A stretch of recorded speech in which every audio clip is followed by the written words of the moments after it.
Good day everybody, welcome back. Right, so the second video of our how to process fenu for pikau and Kete Whiri, so with the muka ends.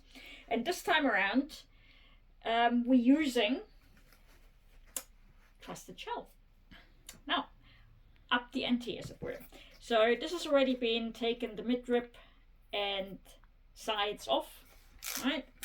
So we split them again, right? And then what I do is I split them into individual fenu, right? And as you will notice, they have this sort of white bit at the bottom. This is where the leaf, hang on, I'll show you where.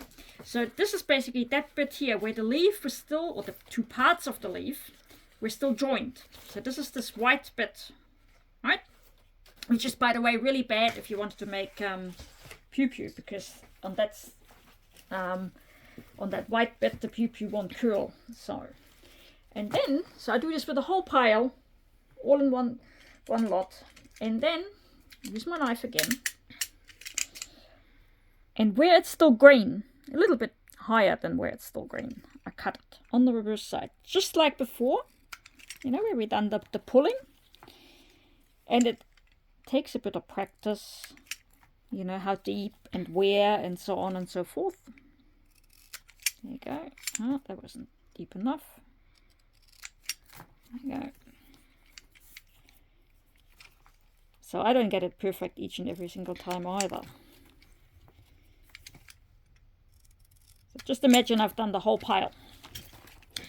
And then I put my glove on again because I love wearing a glove when I'm working with my shell. It helps save my fingers. And then, just like we do when we make muka or pew-pew fenu, just the shell right on the cut. Wiggle it a little bit, that releases the fiber. Oops, and then clean it up with the shell, and then you have really nice soft